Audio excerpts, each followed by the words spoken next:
শেখ মুজিব জানতই না বাংলাদেশের যুদ্ধ চলছে। নিয়ামতপুর সদর ইউনিয়নে উঠোন বৈঠকে ডাক্তার সালেক চৌধুরী।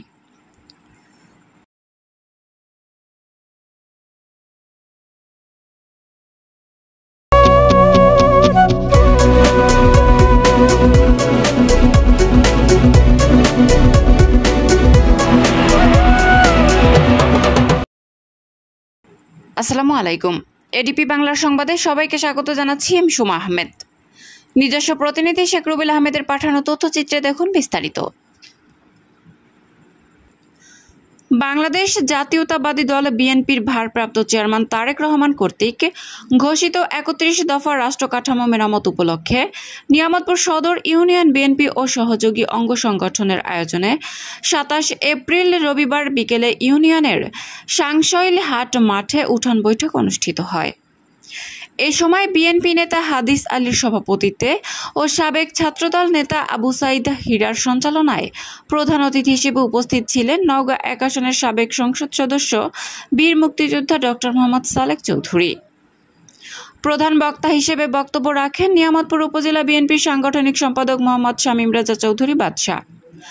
বিশেষ অতিথি হিসেবে উপস্থিত ছিলেন নিয়ামতপুর উপজেলা শাখার বিআরডিবি চেয়ারম্যান আব্দুর রহমান বাবু, ৩ নং ভাবিচা ইউনিয়ন বিএনপির সাবেক সভাপতি সেকেন্দার আলী, নিয়ামতপুর উপজেলা যুবদলের আহ্বায়ক মঞ্জুর রহমান, যুগ্ম আহ্বায়ক আরিফুল ইসলাম, যুগ্ম আহ্বায়ক মেহেদি হাসান, নিয়ামতপুর উপজেলা যুবদলের আহ্বায়ক সদস্য মেহেদি হাসান রানা, সাবেক ছাত্রনেতা চৌধুরী তানভীর আহমেদ, নিয়ামতপুর উপজেলা ছাত্রদলের আহ্বায়ক সালাউদ্দিন গাজী, নিয়ামতপুর কলেজ শাখা ছাত্রদলের আহ্বায়ক সুলতান মাহমুদ, নিয়ামতপুর কলেজ শাখা ছাত্রদলের যুগ্ম আহ্বায়ক বিদ্যুৎ চন্দ্র মাহাতো সহ আরও অনেকে।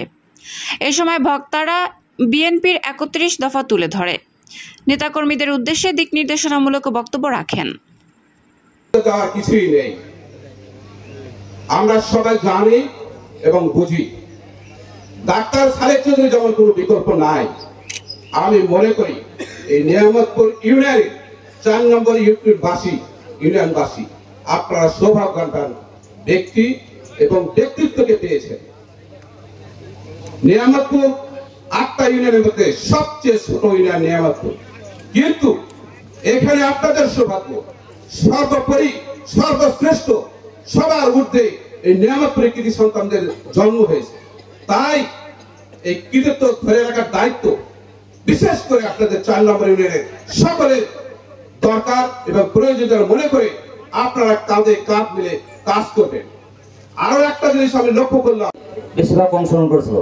বিগত সালে এই নিয়ামতপুরের এই সাংসদ সেন্টার এবং রূপনারায়ণপুর সেন্টার, নিয়ামতপুর সেন্টার, এই সেন্টারগুলো করতে হচ্ছে যখন ভোট হইতো, তারপর তার ভোট দিতেই যায়নি, আসলে এগুলো যে ভোট হয়ে গেছে সেটা আপনারও সাক্ষী।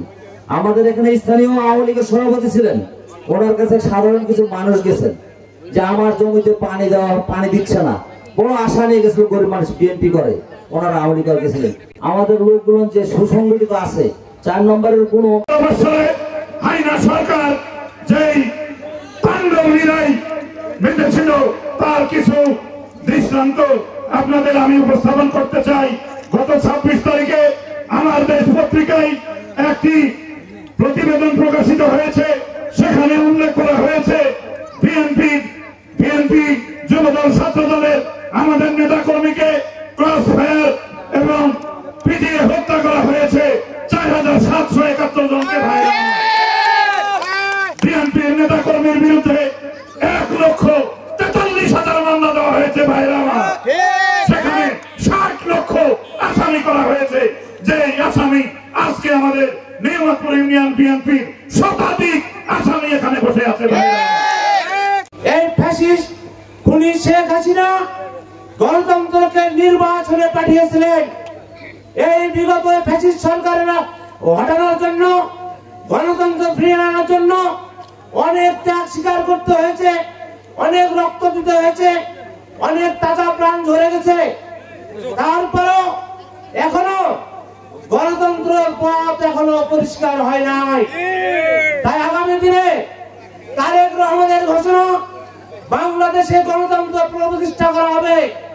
সেই পুনঃপ্রতিষ্ঠার সংগ্রামে আপনাদের এই নিয়ামতপুর সদর ইউনিয়নের সকল নাগরিককে ঐক্যবদ্ধ হয়ে আগামী দিনে গণতন্ত্রকে সুসংগত করার যে পথ, মানুষের স্বাধীন ভোটের অধিকার প্রয়োগ করার যে ক্ষমতা, সেটা ফিরিয়ে দিতে হবে।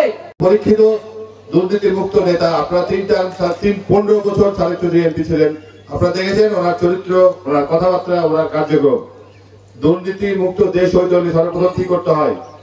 আপনাদের ছেলে পেলে যারা শিক্ষিত আছেন তাদের টাকা ছাড়া চাকরি, টাকা ছাড়া অফিস আদালতে কাজ, আপনাদের পাশের রাস্তা, টাকা না দিয়ে আপনাদের পাশের রাস্তা, আপনাদের স্কুল কলেজ, ডিপটি বয়েল, এই জিনিসগুলো আপনাদের ঘুষ না দিয়ে আপনাদের দোরগোড়ায় পৌঁছানো। এটা আপনি শক্তিশালী ভাবে বলতে হবে, আপনাদের প্রোটেস্ট করতে হবে এবং বলতে হবে যে আমরা দুর্নীতি মুক্ত লোক দিয়ে আমরা রাজনীতি করতে ইচ্ছুক। আর আপনারা আর আরেকবার স্বাধীন হলো এই গত 5ই আগস্ট, 2টা স্বাধীনতা।